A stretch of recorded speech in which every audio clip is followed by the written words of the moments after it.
bisa dipermainkan oleh negara manapun. Maka Bung Karno mengajukan syarat. Dialog pun terjadi antara Bung Karno dan Khrushchev. Saya mau datang ke Moskow dengan satu syarat mutlak yang harus dipenuhi. Tidak boleh tidak, kata Bung Karno. Khrushchev pun balik bertanya, apa syarat yang Paduka Presiden ajukan? Bung Karno menjawab, temukan makam Imam Bukhari. Saya ingin menziarahinya. Tentu saja Khrushchev yang komunis tulen pun sangat bingung. Siapa Imam Bukhari, pikirnya.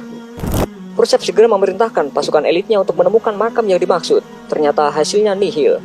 Khrushchev kembali menghubungi Bung Karno. Maaf Paduka Presiden, kami tidak menemukan makam orang yang Paduka cari. Apa Anda berkenan mengganti syarat Anda? Bung Karno pun tersenyum sinis. Kalau tidak ditemukan, ya sudah, saya urungkan niat untuk ke negara Anda. Mendengar pernyataan Bung Karno, sontak membuat kuping Khrushchev panas memerah. Kalimat singkat Bung Karno ini membuat Khrushchev kecewa. Khrushchev kembali memerintahkan orang nomor satunya untuk memecahkan masalah ini. Akhirnya, setelah melalui penelusuran yang teliti, serta mengumpulkan informasi dari orang-orang tua muslim di sekitar Samarkand, akhirnya makam imam besar kelahiran kota Bukhara tahun 810 Masehi itu ditemukan. Imam Bukhari yang memiliki jasa begitu besar bagi agama dan umat muslim itu dimakamkan di Samarkand pada tahun 870 Masehi. Makamnya ditemukan dalam kondisi rusak tak terawat, berada di ladang kapas yang jauh dari jangkauan masyarakat. Namun betapa kagetnya Soekarno ketika mendapatkan berita bahwa makam itu dalam kondisi yang tidak layak. Khrushchev pun meminta agar makam itu dibersihkan dan dipugar sebaik mungkin. Selesai renovasi, Khrushchev kembali menghubungi Bung Karno. Intinya, misi pencarian makam Imam Bukhari telah berhasil. Sambil tersenyum, Bung Karno mengatakan, baik, saya akan datang ke negara Anda. Akhirnya, setelah sebulan sejak penemuan dan pemugaran makam tersebut, Soekarno bersedia berkunjung ke Soviet. Dengan naik kereta api, Soekarno tiba di kota Samarkand pada tanggal 12 Juni 1961.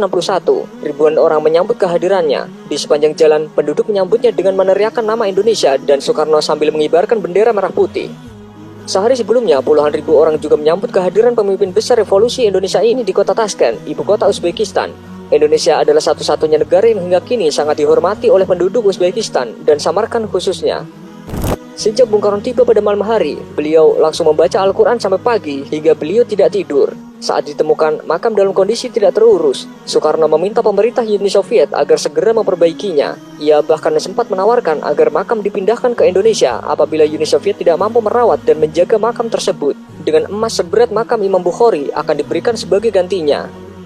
Versi lain yang berkembang di Uzbekistan menyebutkan berkat Soekarno, makam Imam Bukhari dipugar besar-besaran. Dulunya makam itu tidak terlihat kemegahannya, tetapi jelang ziarah Soekarno, makam dibersihkan dan direnovasi hingga tampak megah. Sejak saat itu, pihak Barat pun menilai kunjungan Soekarno ke Moskow tak hanya untuk urusan politik, melainkan juga ziarah. Dan hal ini juga menunjukkan kepada mata dunia bahwa Indonesia tidak bisa diatur.